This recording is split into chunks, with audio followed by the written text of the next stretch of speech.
everybody. Welcome to Inspiring Adventures. It's Tuesday night, it's 6 o'clock, so it's time to talk. Welcome to Inspiring Adventures with Miz Meliz. The bell is rung, it's time to start. Thank you so much for joining me. I'm Melissa Reyes.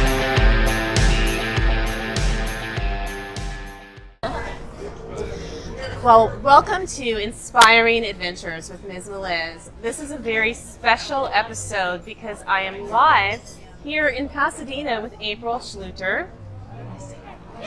Apryl Schlueter, and she is here in Los Angeles visiting from Chicago because she's being interviewed for LA Parent Magazine, and she agreed to have dinner with me, and we're just chatting about her new book, Finding Success and Balance, on my journey to the Cheerful Mind. This is the book. Yay. Welcome. Thank you for being here, Apryl. Thank you for having me. This is so much fun. I know, it really is. We've had such a wonderful conversation and a lovely dinner here at the Raymond 1886 in Pasadena. And we're just enjoying some dessert and some tea. I don't know if you want to get some coffee or anything. Oh, I'm good. Okay. Water. Okay. And we're going to talk about the book and a little bit about, whatever you want to talk about. But normally I ask my guests to just tell me a little bit about yourself. Sure. So, I am a happiness and productivity coach. I, went through this long, crazy journey of trying to figure out, what is my calling in life? And I've been through so many different jobs, and each time I went through a job, there was just something that didn't fit. And I would say that I'm a very ambitious person by nature, and trying to do all of the things that society kind of teaches you. This is the stuff that you should do. Go to a really good school, get a high-paying job, find your soulmate, get married, have kids, have your house in the suburbs. Yeah, the little white picket fence. Yeah, and the dog and everything. And I did all of that, and I kind of hit my early 30s and was like, oh no, what's next? Because life just doesn't end at 30, right? And so trying to rediscover myself and figure out what is it that I wanted to do. And a lot of it for me was trying to find this career that was going to be engaging, challenging, but also doing it while being a mom. Being a stay-at-home mom wasn't necessarily my jam. And I wanted to find something that I would thrive at. And my last job was actually working for my alma mater where I went to college. And that's why the book is purple, because my college and high school colors were purple and white. Where did you go to school? Northwestern University. Northwestern. Okay. So I was pretty convinced that I was going to retire there because I have a lot of passion for the school. But I found myself kind of trying to hit a little bit of a plateau in my career, and I wasn't really sure what I wanted to do next. And I tried to get promoted and kind of work my way up the chain, and I did it at the cost of sacrificing my health and stress and everything like that, and basically ended up having a routine visit to my dermatologist, and they uncovered this really, I think maybe about that big of a bald patch on the back of my head that was coming up from stress. And I didn't realize that I was this walking zombie. And I've heard that. I mean, you're not literally pulling your hair out or your hair's falling out, but you're having these reactions. Yeah. And I've heard a lot of people have those kind of things happen to them. So when you realized that was happening to you, what did you do? Well, I think that there was the initial shock of, oh my gosh, I let it go this far. Because I think that I knew that I was crying at work a lot. I was trying to move myself to the next level, and I took this job that was against some of the things that I enjoy. So I was working in finance and sitting and plunking keys on the computer and doing a lot of analysis, which I do enjoy, but it took me away from connecting with people. I just wasn't doing a lot of meetings because I was doing so much analysis, and I just realized that the job wasn't for me. And did you already have your kids at this point? I did, and so just kind of trying to figure out, if this is not the path that I was working towards, what is the path. And when I found out that I was losing my hair, I had to really think about, what am I doing? What is this for?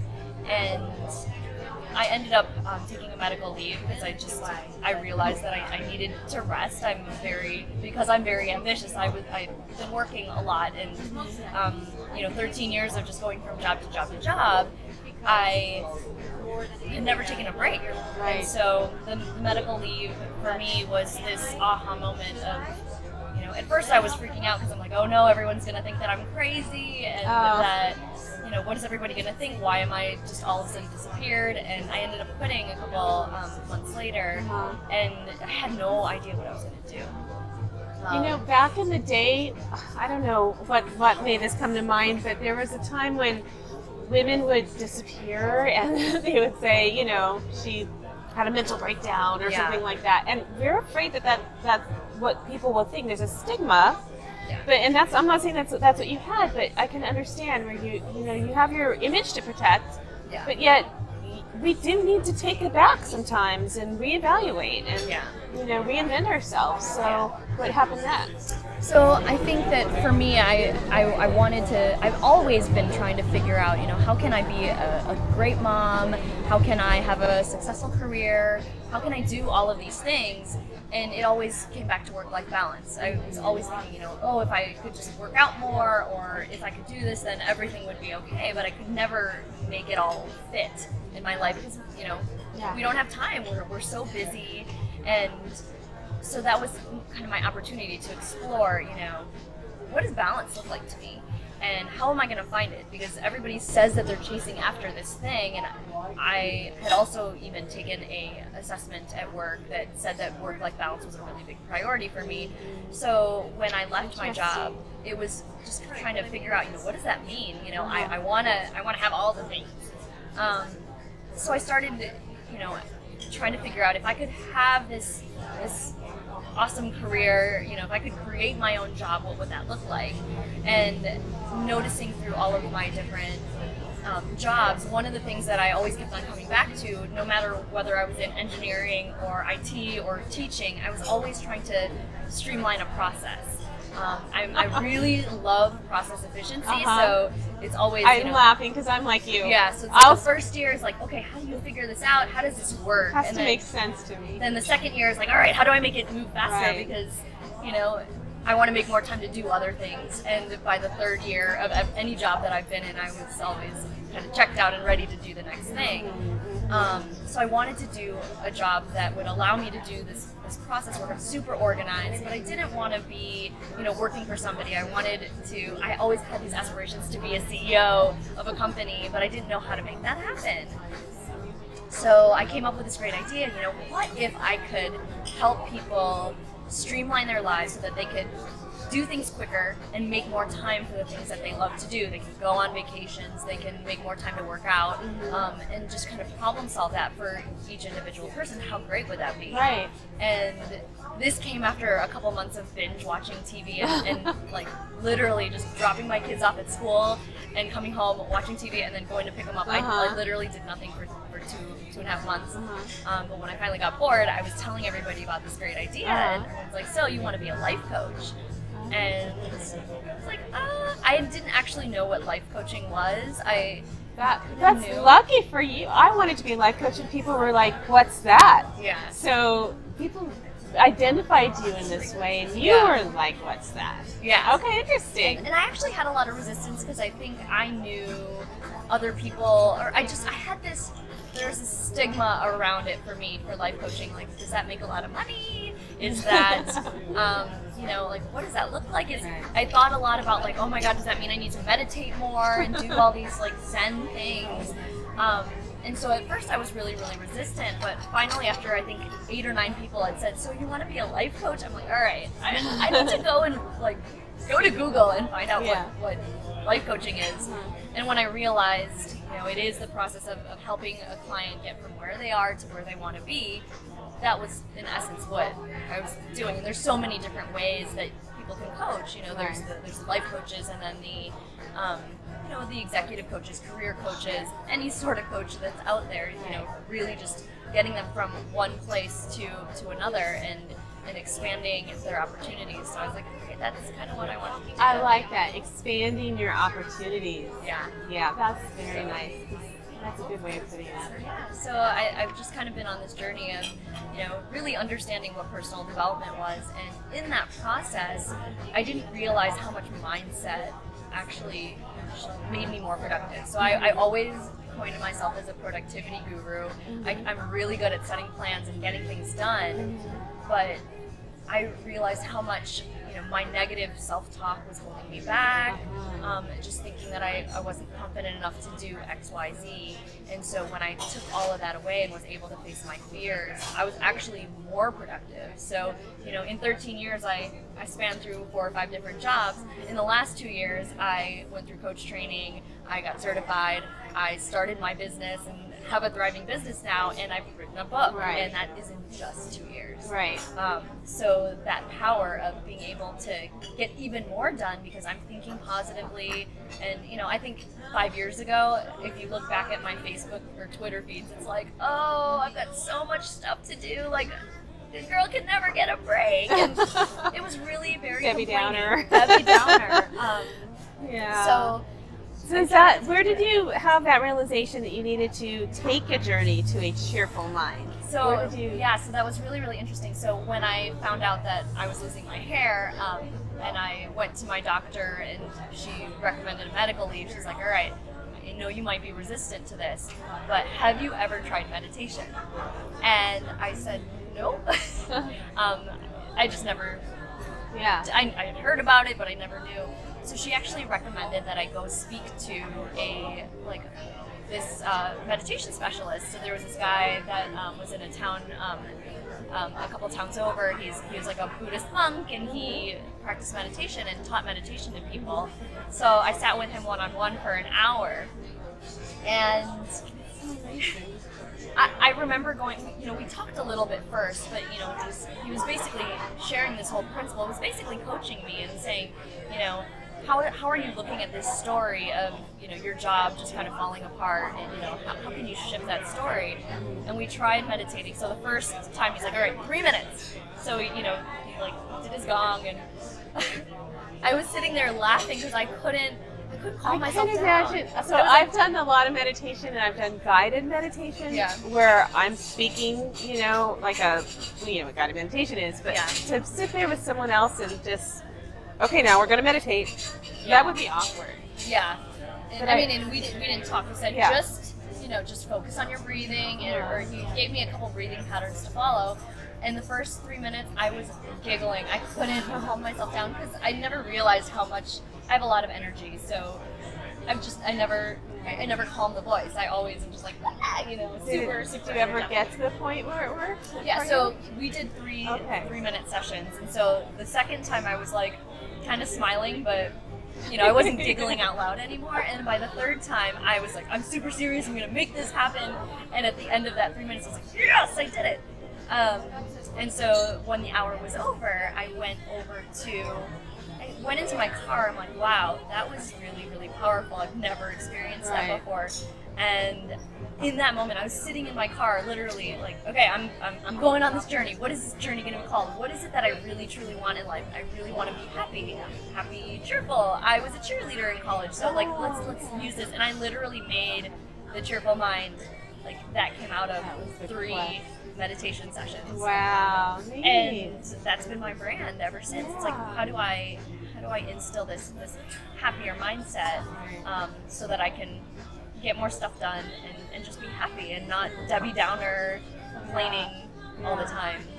I think that's wonderful. I mean, the words that have been going around have been so positive.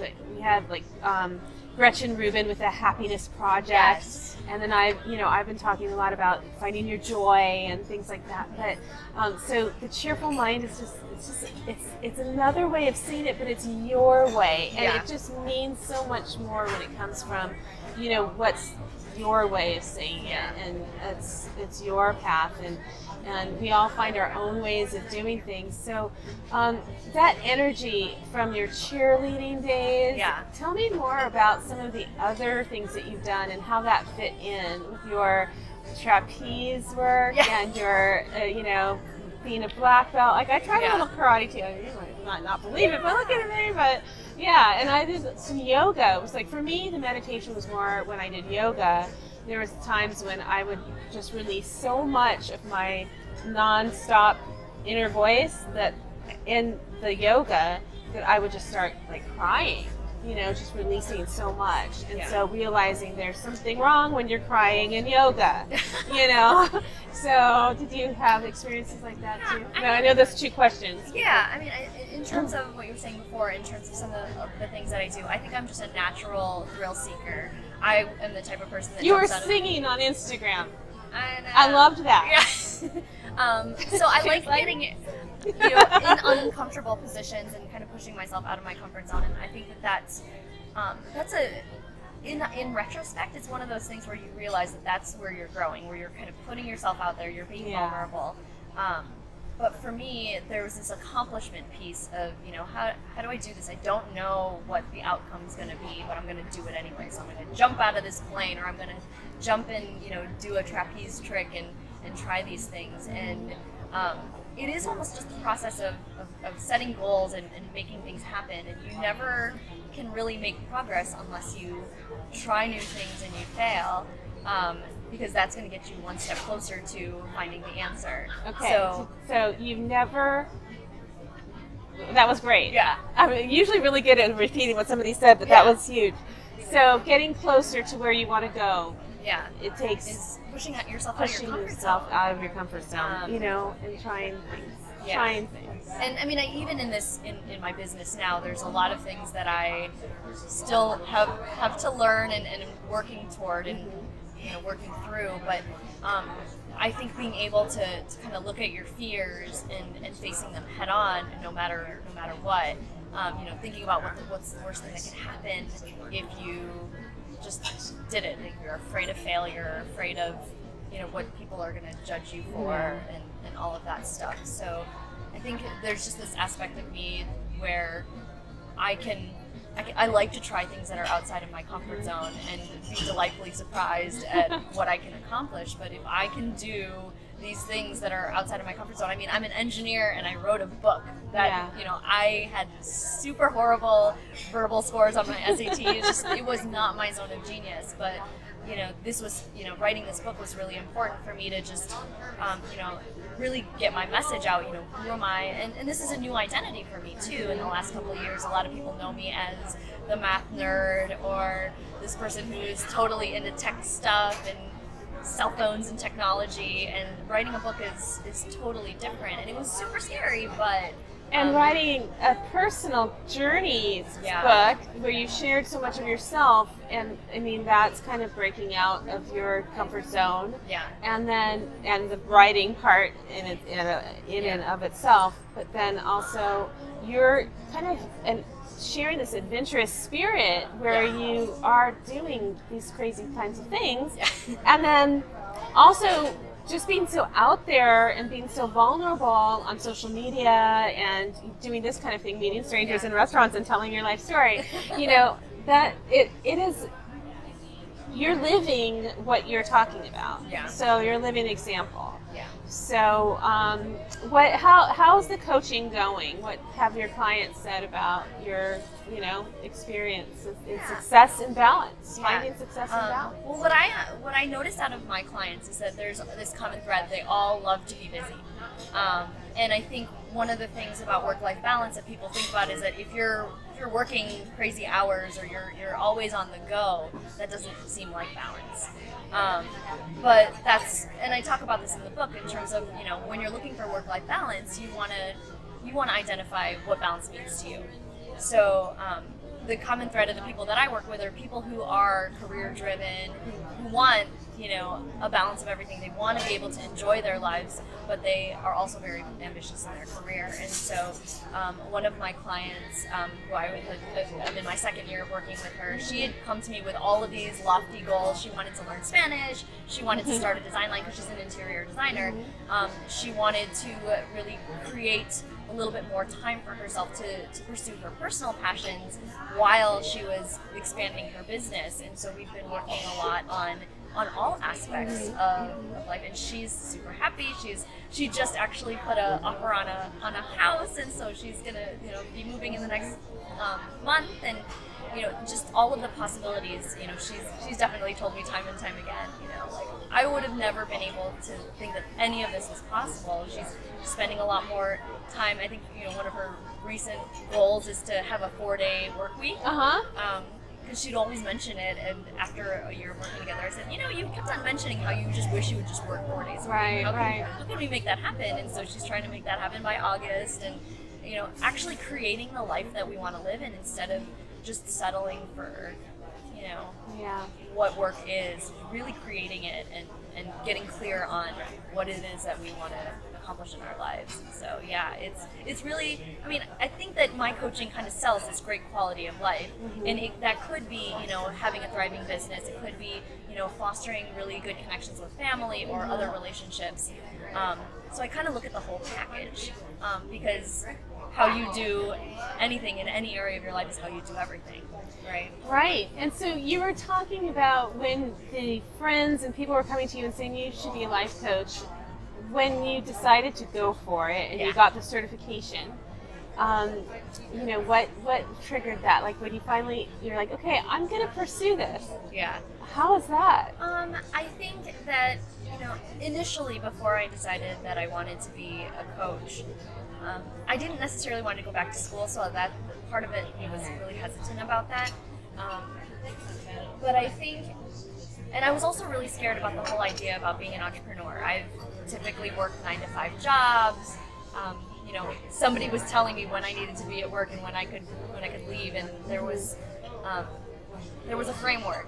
And so the idea of entrepreneurship was super scary. But when I actually Googled it and saw, all right, life coaching is helping somebody get from where they are, point A, to point B, where they want to be, and you're helping them grow.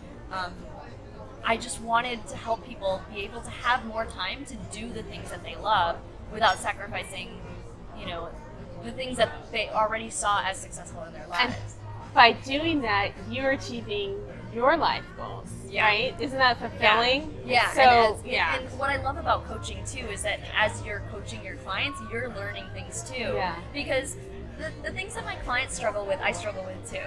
I have, this, every once in a while I'll overwork myself, and now I'm not at that point where my hair's falling out and I'm waiting until that signal to be like, all right, I need to slow down.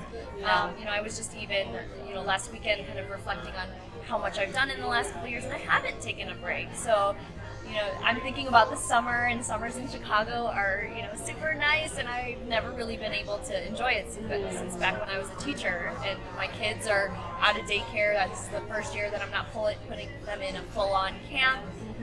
And maybe I just, play mom for a little bit. And you can do that. And that's, so, and that just, you can coach yourself, right? Yeah. You kind of spend that time and allow yourself to do that. So what is your core value and your core value for this book? So my core values, just in general in life, are fun and accomplishment. I think you're the first person who's told me fun. I Really? think it's really important. Yeah, I have a whole That's chapter great. about fun as a value, and what I like about it is that, it's also just kind of gray in terms of how you define fun. Some people like to do gardening, and some people like to do thrill-seeking activities, some people love to travel, and so trying to take some of that and infusing it more into my life. So when I look at my business, even the fact that I'm here, the opportunity to come in and interview and connect with amazing people. At the same time, I'm able to spend time with my friends. I'm able to travel, which is something that I love, and being able to multitask all these priorities that I have in multiple areas of my life. I'm able to and I'm able to get a lot more done. This is also time away from my kids, so this is some self-care time, some time that I can reflect on my own and take the parent hat off, temporarily, so that I can go back, when I see them this weekend for Mother's Day, and really enjoy the time with them. Because sometimes you have to step back to appreciate all the things that you have, and I know that there's a lot of mothers that feel the guilt of like, I don't want to leave my kids, and of course I don't want to leave my kids either, but just being able to step away from them for a day or two at a time here and there gives me that refueling, so I can actually be a better mother. And I think it's almost counterintuitive, but it's such a powerful thing to take some time and take care of yourself as well. So, and the other core value is accomplishment. That's rare too. Yeah. So I think for me, I always like to try new things. So being able to say, oh, I did that, or been there, done that, then that's fine. And I like to also do things that totally don't seem in the realm of possibility for me. I think I have this aspiration to be the representation of what's possible. So usually when people tell me that I can't do something, I will figure out a way to make it happen. One of the fun stories that I like to tell is when I first tried skiing for the first time. I didn't do it until I was 23. Oh, wow. We went to Switzerland, so you're thinking Swiss Alps, like fancy. All of my friends were basically guessing that Apryl was going to suck at skiing. She's not going to get it. She's going to hate it. And I just was like, I'm going to prove them wrong. And so being able to prove them wrong and be like, see, I can do that, even though you thought I couldn't. A little competitive nature there comes out. All right, we'll just own it. Yeah. But just, I think being able to try new things and just explore things that are definitely out of my comfort zone and just going for it. This book was a 19-month project from the day that I decided. I was at a trapeze class and I'm like, I think I'm going to write a book. I have no idea what it's going to be about, but I'm going to do it. And 19 months later, it was on Amazon. So fantastic. I think it's just really being able to set a goal and follow through, and no matter how much it scares you, and anything is possible. Well, and that's why you're so inspiring, and I'm so thankful that you're here. Apryl, you've been in the group for a little bit with A Year in Bloom. I don't know if you've had time to really take a look at it, but it's my coaching sphere, really. I started A Year in Bloom A Year in Bloom this year, and made it a Facebook group so that people can interact with the people that I interview. Yeah. And we're talking about these books, and then for the rest of the year, everybody's gonna look at the books and kind of dive into them and have discussions about it. Awesome. So if you would speak to the people in the group about what you would hope that they would get out of your book. Yes. Okay. Sure. So my book is basically targeted for anybody who feels like they're busy and they never have time to do the things that they really want to do. It's getting stuck in the things that we need to do, we should do. And the one takeaway that I want to share, it is this exploration of work-life balance. A lot of people that I've talked to as I was writing the book, told me work-life balance doesn't exist, or it's work-life harmony, or it's a pendulum swing. I call it rhythm because and all What of did you that find? is okay.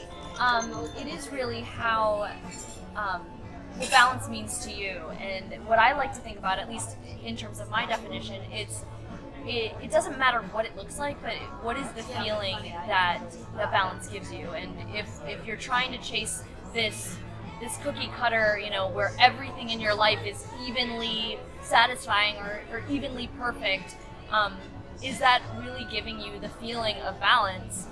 Because sometimes, things ebb and flow, and sometimes your career needs to take charge. Sometimes, especially when you're a parent, sometimes your kids need to, take precedent, or, other people in your family. And so knowing that it is a very fluid thing, the definition of balance changes. I think that when I'm retired, my definition of balance might look very different from what it is right now. And so being able to embrace that and lifting the guilt of, I don't have it all figured out, really just owning who you are authentically and knowing that that's the goal that you're striving for, and your own priorities and goals, and not what everybody else is saying you need to do. Because if you are a driven person, you're going to accomplish a goal, and then you're going to say, what's next? And it's never going to end. So really championing, what makes you most happy in life, what makes you thrive, and just committing to it. I love that. And committing to it. Yeah. So that kind of goes back to your expertise at reaching your goals. Because I think that I just, listening to everything you said, but that very last part, you're like, and committing to it. Yeah. I love that. Where you have to follow through when you want to reach, it's not just getting to that pinnacle. It's rising to the top and then following through, and then, deciding what to do with it. Yeah. So, and so where are you going to go next? I don't know. I mean, I think that it's definitely time for a break. Yeah, absolutely. And taking some time to that. celebrate this. Yes. And, this was a very big project. And really just taking time to kind of reset and know what's next. Like, I had this crazy idea that I wanted to, start a TV show or something, because I think when I was little, aside from my mom telling me she wanted me to be an engineer, I had said, I want to be a model and a journalist. So I'm almost kind of reflecting on those roots. Maybe you could be on Bubbler Media. I know, maybe. But just trying to figure out what that would look like, and if I was going to go gung-ho with that goal, what does that look like? Because, I think being on television or having a show, 20 years ago would look very different than what it is now. There's so much social media and well, you were an actress too, right? Did you have an acting background? I did some theater. Oh, okay. Not too much, but so maybe an aspiring actress. There you go. Yeah, I'm actually going to try improv in the fall. That's always something that I've really wanted to try. Yeah. And it is, again, one of those things where you're bound to make mistakes. You're pushing yourself out of your comfort zone. But I also think that's really interesting. But also taking this message on the road, right? Because I don't want to just write a book and then be like, all right, I wrote a book. Let me make another message. Right. This is a very powerful message that I think people need to hear. And really just talking about really what are you here to do on this earth? It's a challenge, isn't it? That's your message. Yeah. Drive it home, April. It's one of those things. Like, at the end of your life, when you're looking back, you're on your deathbed. And you say, did I do everything that I wanted to do in this world? And if the answer is no, really think about that and listen to it, because there might be a calling that you're kind of smushing down there and not taking charge of. And that's the inner voice we should be listening to, right? Yeah. That little inner voice that says, what more can we do? Yeah. Instead of, you didn't do everything you want to done. It's like, Yeah. what more can we do? Yeah. I think. Exactly. Yeah. Okay, well, good. That's amazing. Do you have any questions for me? That's okay if you don't. Yeah, I put you on the spot. But I mean, is there anything else you want to talk about? Like, how can we get your book? What do you want us to do? Yeah, so Check it's out your available website. on. Yeah, it's my website is www.thecheerfulmind.com. Has a lot more information. I actually have a for people who are trying to look to create more time. I have this special checklist that you can sign up for. It's 10 things that I do on a daily basis that will allow you to have a little bit more time. My whole tagline is I help people have more fun while getting stuff done. So that's where the fun and accomplishment tie together. Okay. But because we're always going to have things on our plate to do. We're going to have to do the laundry and some of those tasks that aren't fun. But how can we look at it from a different perspective and still get it done and not feel like we're complaining? Pretty good. Oh, pretty good. Yes. But yeah, it's okay. It's video. It's not live or anything. So my book is available on Amazon, and I think it's also available on BarnesandNoble.com. And yes, check it out. See what you think. It's a nice short read. I purposefully didn't want to write a lot because I know people who are busy are overwhelmed and don't want to be reading a novel that's that thick. Well, you're an engineer and you have that background, so it's concise, Yes. right? Okay, I love it. To the point, what the book does share is It gives you 10 tips for a healthy work-life balance, but it also goes through all the different areas of life and some of the reflections that I've had in those different areas and how I implemented those work-life balance strategies to bring the whole life aspect together. It's perfect. This is a perfect way to round up the A Year in Bloom, and we're going to go through the book and take those challenges and look at those 10 steps and all of that. So thank you. Thank you so much for being here. Thank you so much. Oh, it's been wonderful, and we'll be following you and see what you do next. Thank you. Well, good night.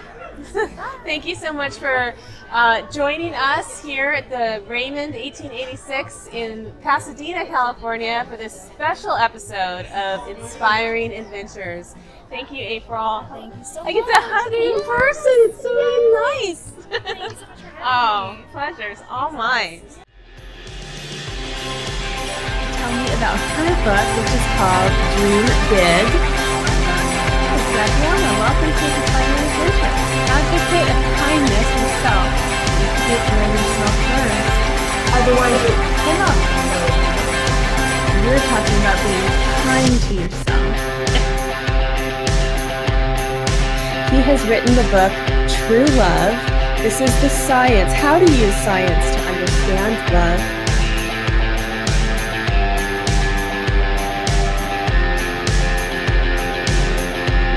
Super excited tonight to introduce you to a good friend of mine.